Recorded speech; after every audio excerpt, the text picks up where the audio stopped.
Hi there, and welcome to the Ducks and Wrenches podcast. This is where I talk about the very real, very unpolished process of building a life that's fulfilling. I'm Ellie, and I'm so glad you're here. This week is kind of going to be a snapshot of what it's been like starting out the cabin building journey, what my heart is behind it, and what this looks like on a day-to-day basis on making progress. I'm also going to talk about what it looks like to feed myself and meal prep, because it's been a huge journey to figure out how to do it in a consistent basis. And also, my ducks.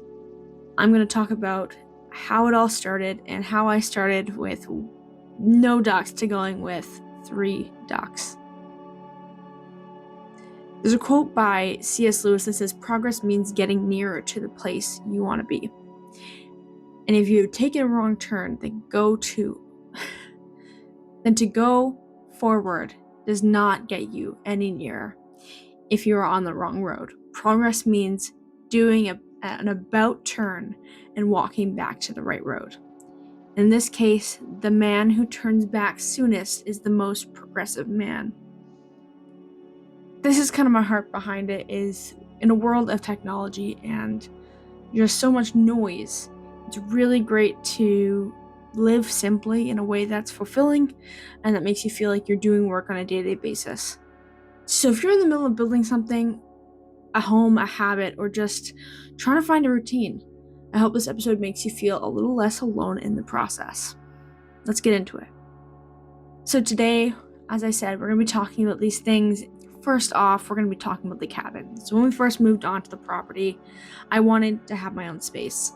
I don't live on my own. I live with my parents, and they've been very gracious in helping me with the cabin building process. My dad has really been the heavy lifter here. He's grown up doing construction. It's just kind of in his veins, and therefore I am able to use that as a tool. But as much as I'm not as helpful in this process, it's been really cool to be a part of it and just learn those new skills that I didn't think I was able to learn. So right now, what happened was we moved a cabin. When I'm talking about a cabin, I'm talking about 4 walls and a roof, no floor. And right now it has a floor, so that's pretty exciting. We're going to throw some flooring on there in a couple weeks, but it's been really cool to see this process built out. He has built a full like patio around it so that there's a place for us to walk in. It's all lifted. There's a lot of work that's gone in to this, and me, I've been really heavily focused on the design aspect of it, and also been helping out. Like, I've been in there, we did the insulation, I insulated the whole thing on my own, besides the roof. I'll give him credit for that one too. And then we were in there filling a couple weeks ago as well. But it's been really cool to just learn those skills. Like, I never, like, insulation isn't necessarily something you don't know how to do when you get into it, but it's something that, like, practice, you get faster at it. So it was really cool to be able to do that whole thing and say, hey, you know what?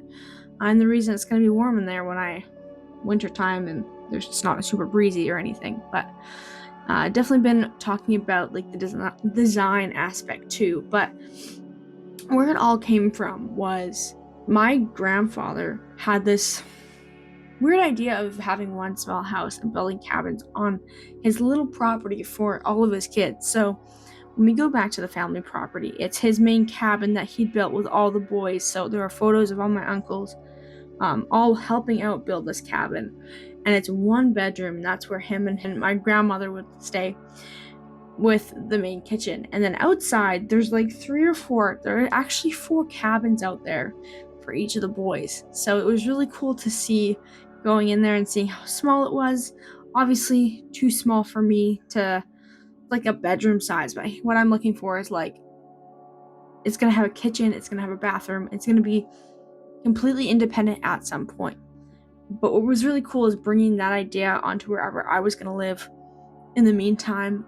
It was just such an exciting idea, especially if it could be something from my own vision. So that's kind of where the dreams popped up, of having this cabin life. Our previous house my dad had owned is my brother lived in the backyard in a cabin, so that was his spot. And the way he'd fixed it up, I always thought, when I got into that cabin at some point, I would be able to make it look cooler. And so I had so many high expectations for it. And then we had to sell the house and move into a different town. And so it was tough to leave that behind because that was also a cabin that my grandfather had put on that property. So it was tough to leave that idea behind. So I kind of said, like, if whatever we move into next, I want to put property, I want a little bit more property, and I want to put a cabin on it. So getting to see this really come true has been, first of all, it's been a testament to what God has really just listened to some of my deepest desires and been like, you don't need this, but I want to give it to you. So it's been really cool to see. But yeah, and also just getting that time to build it with my dad and to brainstorm. Like every time we kind of get the chance to sit down at a table, we start sketching out on like a piece of paper what we want it to look like. Right now I've got all my furniture in our bake shop, and each time I see him, he's like, how is that going? How is the kitchen going? So it's really been one of those brainstorm ideas and really helped us bond too through the process. So next stop for this process is we're doing the roof, and then we're gonna put some like wood paneling up. Then I gotta put my kitchen in there, so it's gonna get floored too.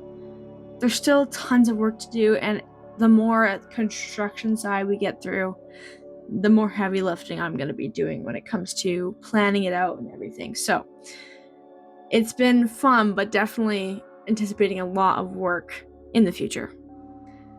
Ophelia is nice enough to join us for the next segment of our podcast here, which I really wanted to get into because it's been a project that I've been working on and trying to learn to love it, which is meal prepping.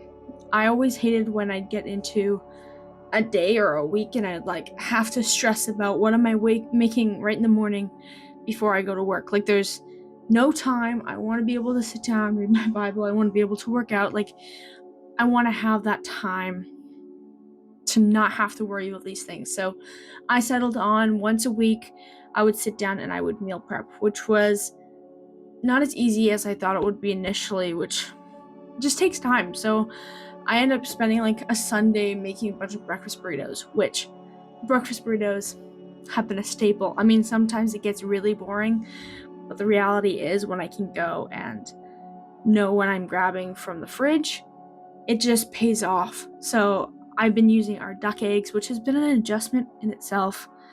I've not really gotten used to the difference in the taste of like a normal chicken egg and a duck egg. I don't know whether it's because it's actually natural or it's because they're just different animals, and so there's more fat in these ones. So you can hear my cat running around. She's being all funny. But just getting used to that taste has been interesting, but it's not bad. It's just a different thing that I have to get used to, especially because it's like when you know where your meat come from, you have to get past the mental state of like, oh, these are my animals. So it's just been a fun process. Besides the breakfast burritos, I've been doing jarred lunches. So I would cook up a bunch of rice and vegetables and I just freeze it all. The importance of freezing it is rice doesn't last long if it's not properly frozen. So I've been doing mason jars, it's really easy when you're just eating spaghetti all the time to throw a lunch in mason jars, and then it's just all set out. Fortunately, we have a deep freeze, and that's just been really convenient to just stock it all up, and it's not like being eaten a lot. It's just when you need to, or if you want to, like when I want to have a different meal, I'll make it when I have time. But those times that I'm like, okay, I've just gotten off work, I really need a break, I can just grab that and eat. And that's the thing is also like all of this I'm trying to do while I'm working. Well, like you just don't have enough hours in the day sometimes to sit down and make 3 square meals. So this was a big change in my life, but it's made it so easy for me to get up and be like, I know what I'm eating. Like there is probably no other way. Like sometimes when I run out of breakfast, I'm like, oh man, I don't know what I'm going to be having this morning. And that, it adds undue stress. And sometimes I wake up and I'm like, I need to eat something else. She's here. Say hello, Ophelia. But it's just been such a fun experience. If I were to give any advice, is just start out with a week. Don't meal prep 2 or 3 days. It doesn't help. You're going to be spending close to the same amount of time. just go for a week. If you're one person, it's going to be easier. If you're a family, you're going to have to spend even more time. Like I definitely have the privilege of not having to worry about feeding a bunch of other people. And this gets into my ducks. I'm hoping to get better at my transitions here, but the reality is the ducks have been it's been cool to be able to see the product of hard work, and having the duck eggs, going out there every morning, picking out duck eggs, has been such a fun experience. Besides the getting used to it, it's just been the let's go on a Easter egg hunt every morning and go grab them. I've just found it being like, oh, like this is something I slaved over for 6 months to, I think we're closing on 8 months now. And actually seeing fruit from that has been super fulfilling. And it just makes me even more excited. Like we've talked about getting more ducks too, because the rest of my family have really learned to love it too. But I did want to get into the story of where it all started, which I'm somebody who never really got to grow up with a bunch of animals. Like we had like a dog growing up, but it wasn't that like unconventional animal side. Like I never thought I'd be getting a duck growing up, but I started to notice that in certain communities there are just people who have and raise ducks and chickens. And so I was like, oh, that's an interesting idea. And the more I thought about it, the more I was like, actually, that's a really good idea. And having that desire already to live a little bit more unconventionally than other people do, and settling down a little bit, heading back, as that C.S. Lewis quote kind of explains, like, go backwards a little bit. Like, you don't need to keep progressing into like, oh, let's get into our systems, let's get into work. Like, take a step back, live on the wild side of life. So the more that just became such a desire, that I had to raise animals. And it was really fortunate because my aunt also had ducks at the time, and as much as I wasn't like, oh, those are the ducks I want, I was like, the idea of that is really appealing to me, and seeing her love her animals as well was really cool. And so I got to kind of experience what the ducks were like.